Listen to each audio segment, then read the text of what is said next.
Aujourd'hui, on va parler Merde in France.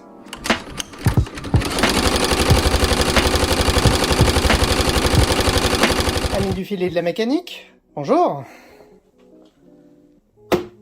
Arrêtez de m'emmerder avec cette machine. Sérieusement, arrêtez.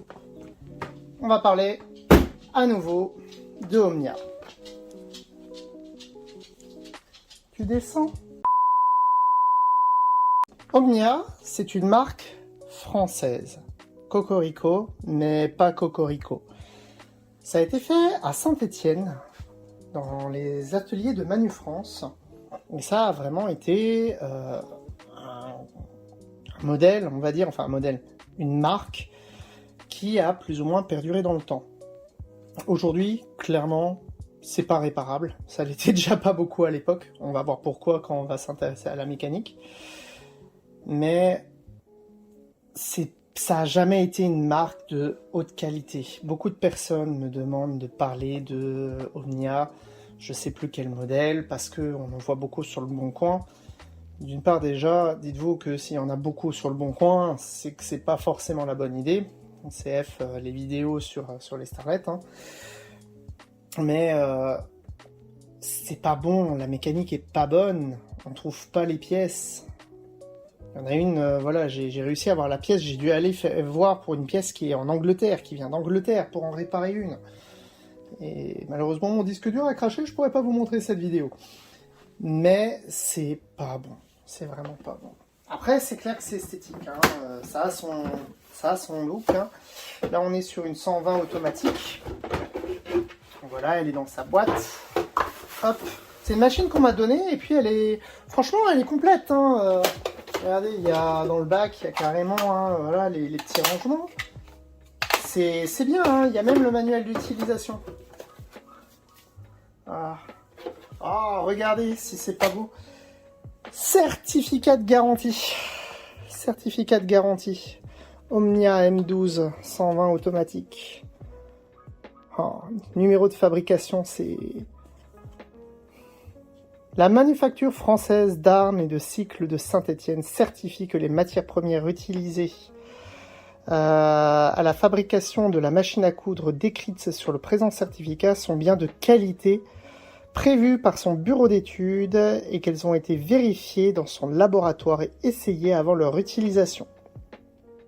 Je ne doute pas de la véracité hein, de ces allégations.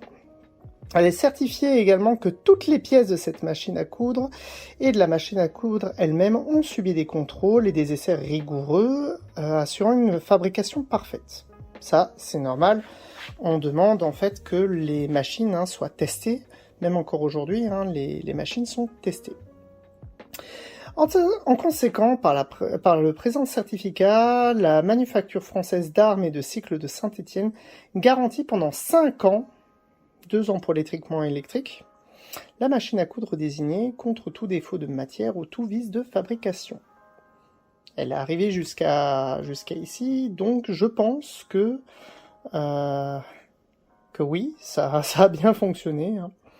Donc voilà, après toujours les mêmes garanties. Encore aujourd'hui, ces garanties n'ont pas changé hein, en soi. Là, il est bien dit que c'est plutôt prévu pour justement une utilisation familiale et pas industrielle. Encore une fois, qu'est-ce qui est industriel, qu'est-ce qui est familial? Bon. Et ouais, il y a même donc le livret hein, qui est avec, hein, voilà, avec tous les accessoires. Ah, tiens, là, je viens d'apprendre que en fait, ce bac-là, c'est une table d'extension. Donc oui, c'est vraiment une machine qui est complète. Qui est vraiment complète. Est-ce qu'il y a l'année dessus, une petite année? Non? Faudra que je cherche l'année. Si je vous la trouve, je vous la mets en plus. Et puis là, voilà, il y a même comment l'entretien, comment faire l'entretien. Non, c'est bon. C'est un cadeau qu'on m'a fait. Hein, la personne n'en voulait plus et me l'a donné. Puis je lui ai dit, je suis désolé, moi non plus, ça ne m'intéresse pas. Et en fait, quand je lui ai dit, je la garde. Ça fera toujours le sujet d'une vidéo. Derrière, ce qui est problématique, c'est que c'est des machines qui sont merdiques. Aussi bien dans la conception que dans l'utilisation. Et encore pire pour la réparation. Mais ça, à la limite, c'est mon problème. On va voir un petit peu ce qu'elle a dans le ventre. Vous allez vite comprendre l'étendue des dégâts. Alors, le démontage, il y a 2 petites vis. Là, c'est le premier piège. C'est que, comment je fais pour enlever mon cache? Parce que là, je peux le surélever, mais je peux même pas le tourner. Ni dans un sens, ni dans l'autre. Je peux pas. Pourquoi? Parce que ça, le bouton de sélection de points, il me bloque. Non. Pour la démonter, je suis obligé déjà d'en chier. Et ce n'est que le début.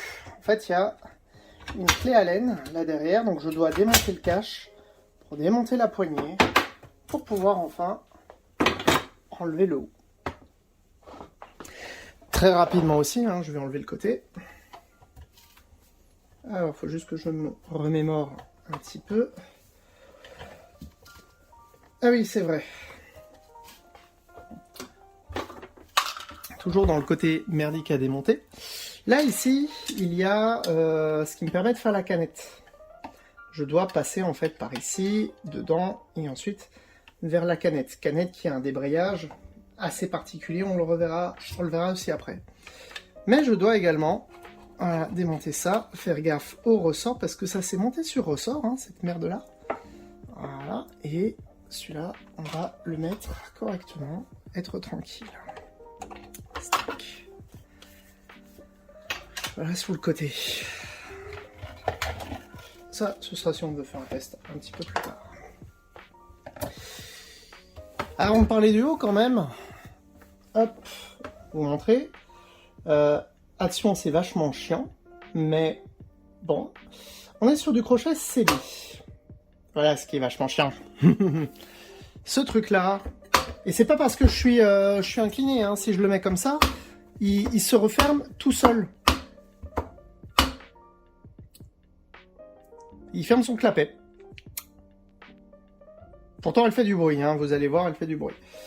Donc, on est sur clac, clac, voilà, du crochet CB. Donc, rien de très extravagant au niveau de l'utilisation, mais c'est comment on arrive à ce crochet CB qui est assez déroutant, on va dire. Pourquoi? Parce que cette machine fonctionne à l'envers. Dans la plupart des modèles, hein, hop, on a le moteur. Voilà, le moteur, il est ici, hein, il est bien calé. Hein, dans... Là, personne qui parle de machine plastique, là, vous êtes plastique à donf, plastique bakélite. Par contre, le reste, c'est en métal. Hein, cherchez l'erreur. Le reste, c'est en métal. Mais non, on est sur vraiment beaucoup de bakélite à l'intérieur, beaucoup de plastique à l'intérieur. Ils auraient plutôt dû faire l'inverse, mettre le métal à l'intérieur et le plastique à l'extérieur pour l'écarteur. Ici donc j'ai mon moteur et contrairement à ce qu'on peut croire, mon moteur ne fait pas tourner directement mon volant. Mon volant n'est que secondaire. Hein. Là j'ai l'électronique, donc ce qui me permet de faire on-off. Mon volant, vraiment, il est secondaire. Mon volant n'est que là pour pouvoir tourner ma machine si j'ai besoin. Quand mon moteur tourne, je vais d'abord avoir cette poulie qui va tourner. Et là, bah, j'ai pas de nouveau de renvoi comme chez Bernina par exemple. Entre ma poulie ici et mon volant, non, non, non, non, non. Pour ça, il faut regarder ce qu'il y a en dessous.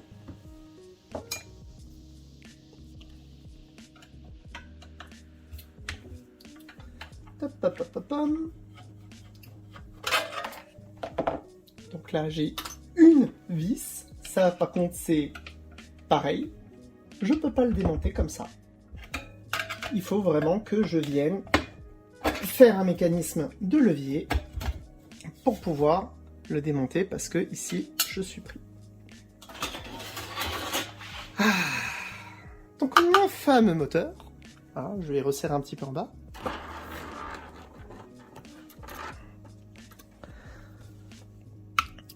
Mon fameux moteur, Et donc, ma roue, qui est de ce côté-là, hein, encore une fois, voilà, je vais essayer de vous faire le bon angle. Très bien. En fait, ma roue, ici, il y a une roue dentée juste derrière. Cette roue dentée, tac, voilà, donc j'ai une roue, là, à ce niveau-là. Je vais essayer de vous la zoomer et de vous l'éclairer. Voilà. Ici, j'ai une belle roue dentée. En fait, celle-là, quand elle tourne, il y a une contre-roue derrière qui vient faire tourner ma roue dentée. Roue dentée qui est en plastique, bien entendu, mais pas pour des raisons, hein, comme je le dis souvent, il y a souvent des pignons en plastique qui sont là pour faire office de fusible. Là, non. Ils auraient pu décaler la roue un petit peu plus, mettre cette roue-là sur l'axe. Alors certes, on aurait perdu un peu la forme arrondie ici, mais au moins on aurait été directement avec une roue sur l'axe et une courroie qui fait tourner une roue. Là déjà, j'ai un mécanisme supplémentaire. C'est dommage, c'est un poil dommage. Donc j'ai cette roue-là qui vient ensuite faire tourner mon axe. Cet axe-là, il va avoir une influence sur deux choses. La première chose, ça va être sur le mécanisme là, et aussi ici. Là, si on regarde bien, j'ai un balourd, hein, hop, qui fait entraîner deux roues. J'ai une roue là, tac, qui vient sur ce mécanisme-là, et j'ai une roue là, qui vient sur ce mécanisme-là. Derrière, ici, j'ai un axe, tac, et là, j'ai un deuxième axe. Le premier axe, il me remonte, hop, par là-haut. Là, on va aussi éviter d'attraper le tétanos. Stack. Voilà.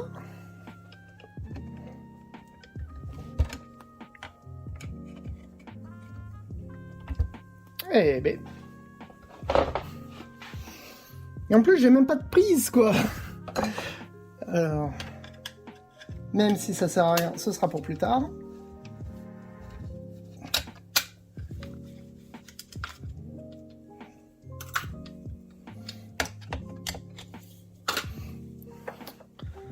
Ah zut, je vous ai spoilé. Tac.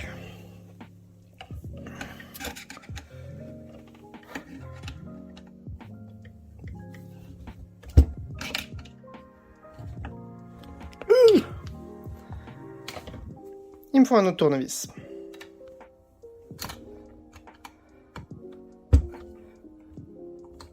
Voilà, là, il n'y a rien.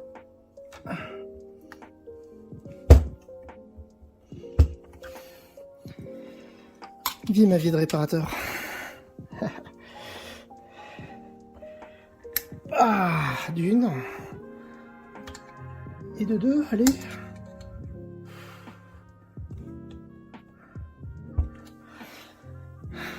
Bon, je vous récupère quand je les ai enlevés. One eternity later. Ah bah enfin.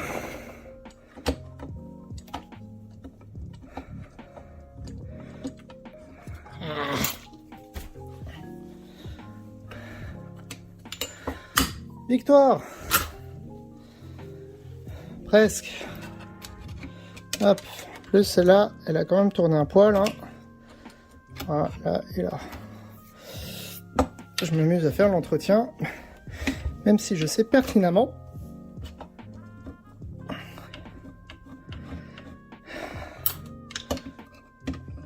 qu'elle restera en mode musée. Voilà.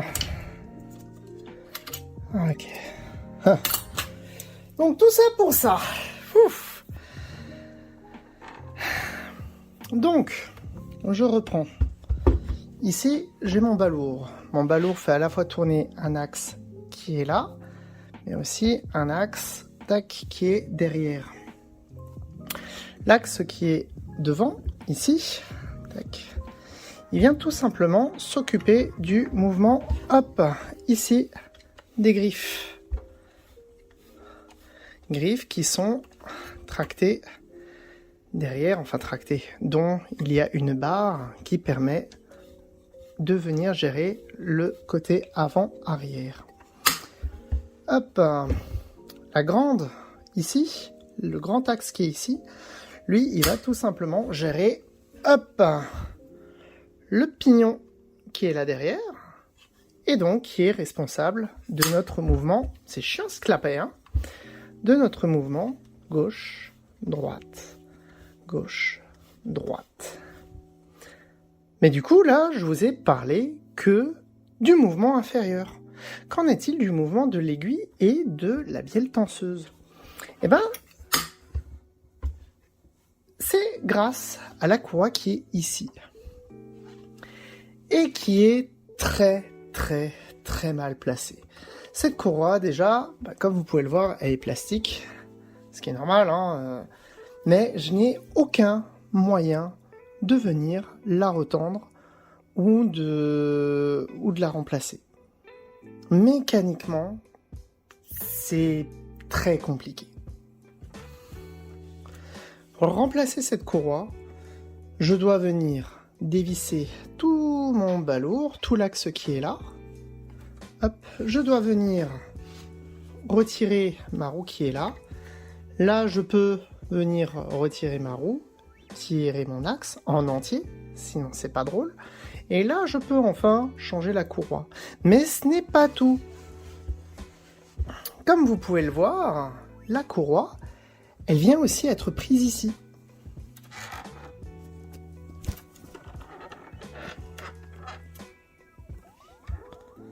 Si vous regardez bien, ma courroie, elle passe en fait au-dessus donc de cet axe-là, c'est normal, mais aussi de cet axe-là. Donc si je dois remplacer la courroie, ça veut dire que je dois aussi démonter l'axe qui est là.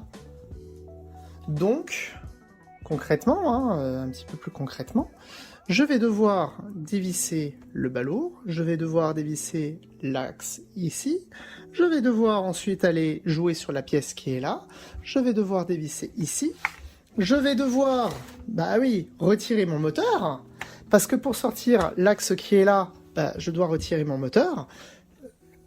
C'est infernal, c'est sans fin, c'est littéralement sans fin. C'est pas réparable. C'est clairement pas réparable. Ça n'a pas été conçu de façon à être réparé. Donc, je fais tourner mon axe qui vient sur la roue qui est au milieu. Il y a une roue qui est en fait littéralement au milieu. Est-ce qu'on va réussir à la voir, cette roue? Je ne pense pas. Tac. Non, on n'arrivera pas à la voir. C'est un petit peu trop sombre. C'est pas grave. Cette roue-là, elle a aussi elle-même une contre-roue, hop, qui nous permet de retrouver notre courroie par ici. C'est compliqué pour pas grand-chose. C'est littéralement compliqué pour pas grand-chose.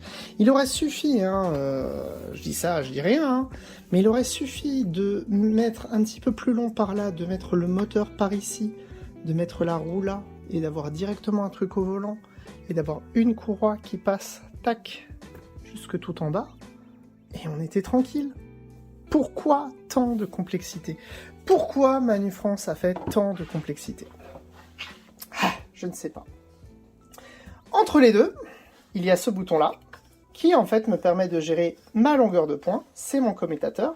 Je ne pense pas pouvoir le retirer facilement. Tac.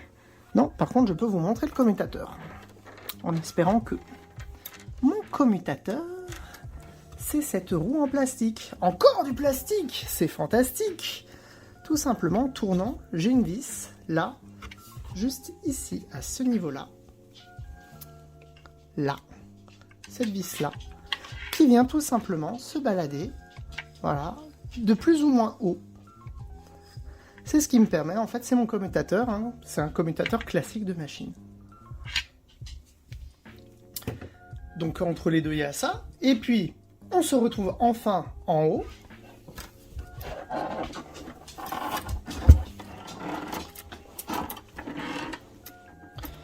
On se retrouve enfin en haut. Donc là, on voit bien que la courroie, tac, quand elle arrive de façon droite. Donc là, il y a l'échange avec notre roue et notre contre-roue. Et là, encore une fois, c'est un peu le bordel. Tac. Bon, plastique, Là, ça, c'est pour ma position d'aiguille. Ça vient directement agir sur la base du commutateur qui permet de faire le zigzag. Là ici, ça vient juste jouer sur la distance du commutateur. Puis ça, c'est classique. Mais après, vraiment, c'est... regardez, là pour le zigzag, c'est une pièce en amande. C'est une pièce en amande, voilà. Là, je tire mon aiguille sur la droite, quand je suis dans cette position-là. Voilà, là, je fais un tour, et là, tac, il pousse mon aiguille sur la gauche. Et donc, je fais varier tout simplement la distance de mon commutateur. Pièce en plastique, pièce en plastique, pièce en plastique, pièce en plastique. Alors derrière, il y a la cam. La cam, encore une fois, c'est normal d'être plastique. Mais même la roue dentée de la cam, elle est en plastique. Toutes les pièces là-dedans sont en plastique. S'il y a un truc qui pète, que ce soit lui, que ce soit lui. Encore, la pièce en amande, ça va. C'est facile encore à remettre. Mais lui, ou lui, même la vis sans fin, là, elle est en plastique. Si ça, je dois le remplacer, alors déjà, mon balourd, il est là avec un mécanindus, je dois enlever le mécanindus, je dois dévisser là, je dois dévisser là, je dois dévisser là. Je dois enlever les C-clips qui tiennent la courroie. Tac. Je dois retirer tout le volant. C'est un enfer. Mécaniquement, c'est mal foutu. C'est très mal foutu.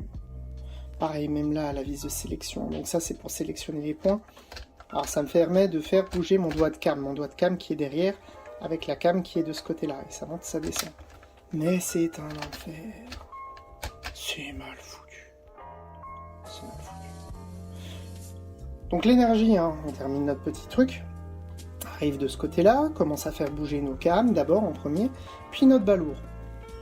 Alors le balourd, on m'a souvent demandé pourquoi il a cette forme bien spécifique. C'est tout simplement que d'un côté il tracte et de l'autre il lui faut à peu près retrouver son équilibre. Sinon ça ferait des toc, chtoc, chtoc, chtoc. Ça irait trop vite, la mécanique se désaxerait. Avec quelque chose qui vient compenser le poids, on est plus tranquille. Et même là, la bielle releveuse, si vous regardez, ce n'est pas le petit truc en plastique qu'on connaît qui monte et qui descend. Non, c'est quelque chose qui vient, tac, avec le mouvement, faire coulisser sur une barre. Je suis désolé, mais c'est mal fichu. Et donc le clou du spectacle, vous m'avez vu enlever le côté ici. Donc là, je sais bien, j'ai pu passer mon tournevis. Ça ne permet absolument pas d'aller lubrifier parce que il n'y a rien en fait, c'est du vide, il n'y a que la lumière. La lumière, elle est là et on ne peut pas aller lubrifier les pièces mécaniques. C'est pas possible. Et donc là, le bloc tension, puis pareil, on va faire un test couture quand même, on va essayer de s'amuser. Mais c'est pas bon, c'est vraiment pas bon. C'est pas bon, c'est mal conçu, c'est mal fichu. Et beaucoup de personnes me disent, oui, je vois pas mal de personnes qui vendent ce modèle-là, donc soit on me demande la 120, soit on me demande, je sais plus laquelle, je vous mettrai un petit truc qui s'affichera là en bas. Mais clairement, c'est pas des bonnes machines. J'avais fait une vidéo sur l'autre modèle qu'on me demande assez régulièrement de Omnia, et puis pour la déconne, j'ai appelé carrément Manu France en disant, oui, bonjour, je suis sur votre site, je trouve pas de pièces détachées. Ah si, il faut regarder à tel endroit, machin, etc. Il y a tout ce qui est fourni. Et il y a 3 fois rien, quoi. C'était le truc de sélection de points. Mais il est plus fourni. Le machin était aussi en plastique, il était cassé. J'ai dû aller au Royaume-Uni pour trouver la pièce. Et même avec ça, mais c'était compliqué à remplacer. Et derrière la pièce, il y en a déjà pour 40 €, et puis la main d'œuvre, si j'y mets 3 heures, c'est compliqué de calculer de la main d'œuvre là-dessus. Non, vraiment, c'est pas bon, c'est pas bon. Arrêtez de me dire que Omnia c'est bien, c'est qualité française, c'est du made in France, quand même en France on savait faire des choses. Oui, tout à fait, je suis tout à fait d'accord. Les Starlet, par exemple, pour ne citer qu'elles, il y en a beaucoup. J'en ai une là en dessous, regardez. Hop là. Tac. Ah, j'ai une belle Singer Starlet. Hop, ceux qui me suivent, ils savent pourquoi. Made in France. Alors il y en a, ils vous vendent ça trop cher. vraiment trop cher. Hop. Mais c'est des made in France. Hop. Alors qu'elles viennent de France ou d'Allemagne, hein, les starlettes, hein, c'est bonnet blanc, blanc bonnet.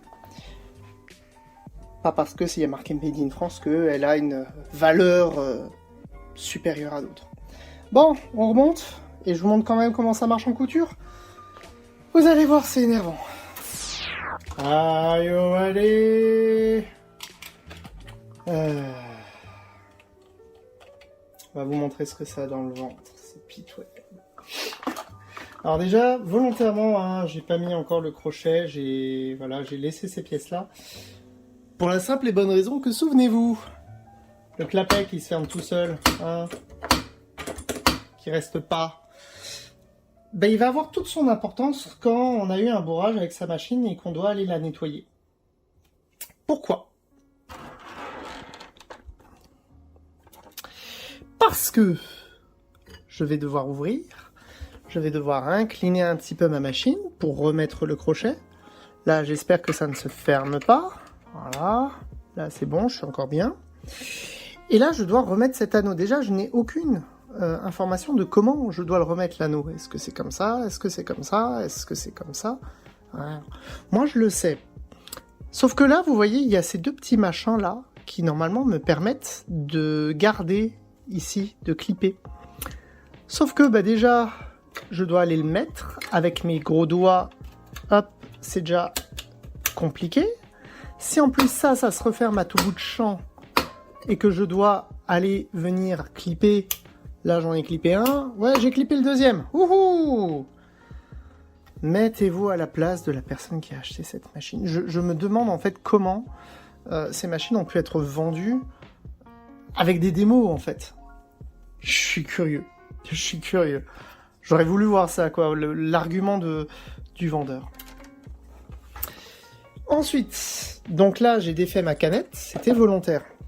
Parce que le système de débrayage, hein, il est comme chez Husqvarna. C'est-à-dire qu'à partir du moment où j'enclenche ma canette, ma machine ne va pas tourner. Du moins normalement. Donc ici, j'ai un raccord, hop, à la machine, j'ai un raccord au courant et j'ai un raccord à la pédale.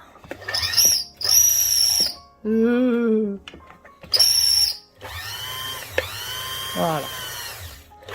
Là, ma machine ne tourne pas, hein. Je peux faire tourner la canette. Ça vient de chez Husqvarna. C'est Husqvarna qui a été un des précurseurs là-dedans. Donc à l'arrière aussi, je vous ai pas montré, hein, il y a de quoi mettre une petite bobine.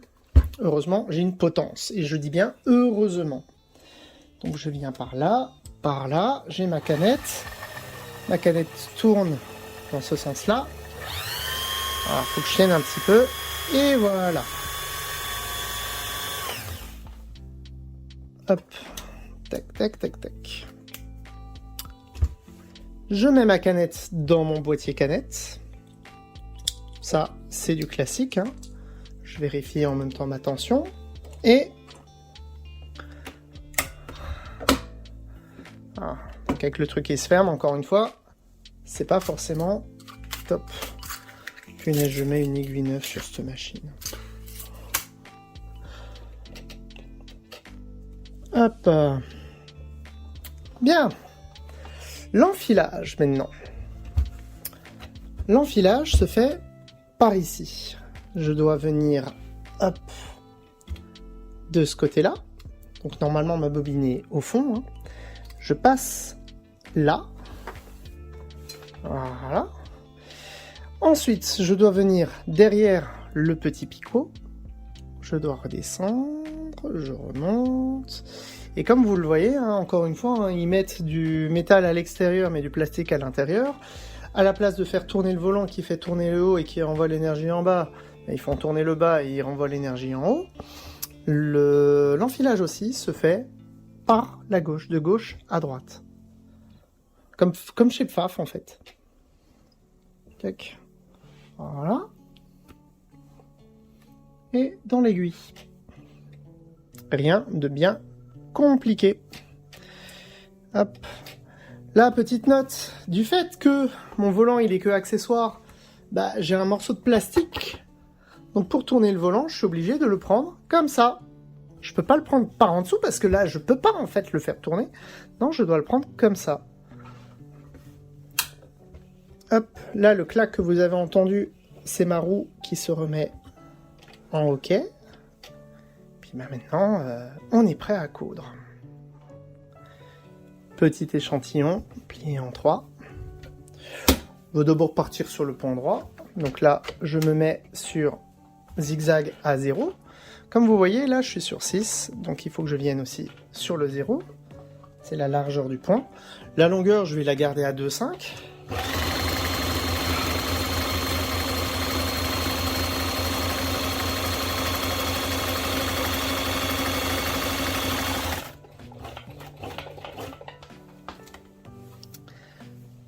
Voilà à quoi ça ressemble. Donc le point est bon, hein, ça c'est... Voilà, encore une fois, la personne m'a dit oui, oui, elle fonctionne, elle fonctionne. Moi, je m'en fichais quand même. Le point est bon. Voilà. Après, hein, encore une fois, c'est un pied clic-clac hein, pour défaire le pied. J'appuie derrière, puis je suis bien. On va essayer le zigzag. Ça va me saouler ce volant comme ça. Hein.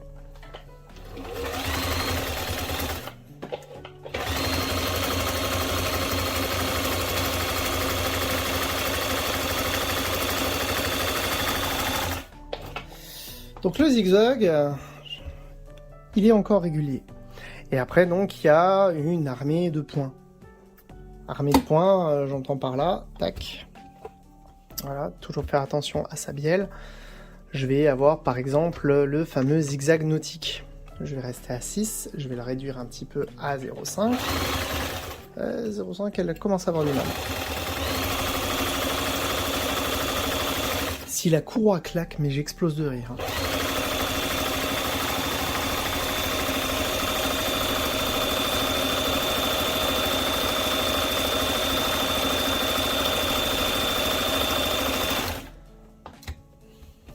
Voilà, donc c'est vraiment hein, du classique. C'est vraiment du classique. J'ai vraiment les points, les points pareil qu'une Starlet. Hein. Je vous le montrerai après, mais typiquement, c'est les mêmes points que la Starlet.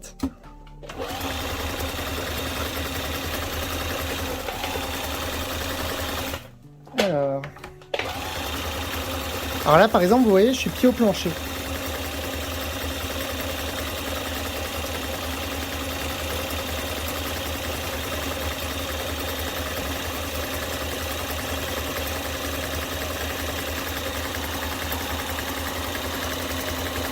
Donc la machine, elle a plus de mécanique là à entraîner puisque, hop, tac, elle fait du coup les fameuses vaguelettes.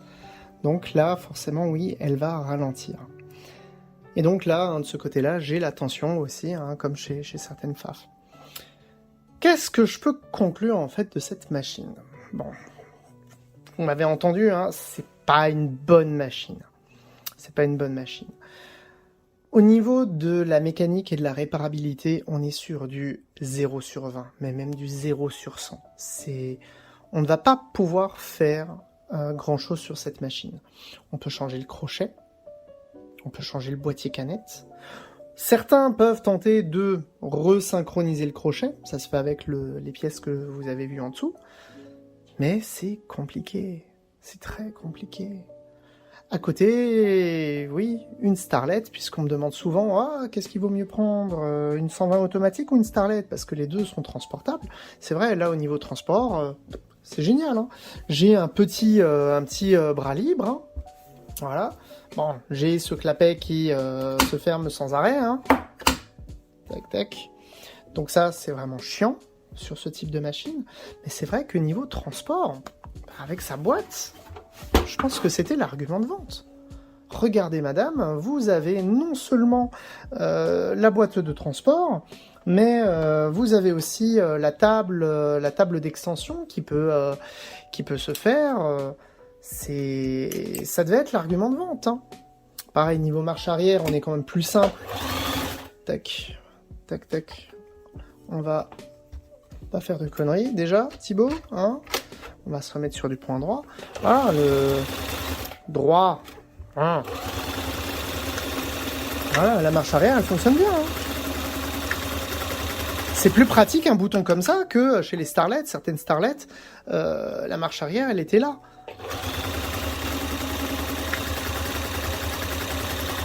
Donc oui, hein, ça marche bien. Tant que ça marche. Mais derrière, vraiment, hein, mais derrière, la réparabilité, il y a trop de chances d'avoir des pannes. La conception n'est pas bonne.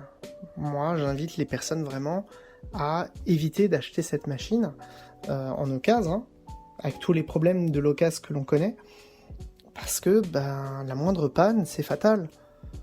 Vous achetez cette machine, allez, 70 €, 50 €, et derrière vous avez une panne et poubelle là. Non, c'est pas intéressant. Cette machine n'est pas intéressante, ni mécaniquement, ni au niveau des performances. C'est vrai, on n'a pas fait d'épaisseur, là on va vite en faire une. Et vous allez voir, niveau épaisseur, c'est pas ça quoi. C'est vraiment pas ça. Là, elle est à la fin de l'épaisseur. Je vais vous zoomer un poil. Hein. Là, elle avance pas. Hein. Alors que je suis à 4, hein. Je suis obligé d'aller l'aider. Une fois que je l'ai aidé, c'est bon. Donc non, niveau performance... Paf, paf, non, ce n'est pas performant. C'est une machine que moi j'invite à éviter, aussi bien à l'achat en occasion et réparation, 0. J'espère que cette vidéo vous a plu, puis je vous dis à bientôt. Ciao!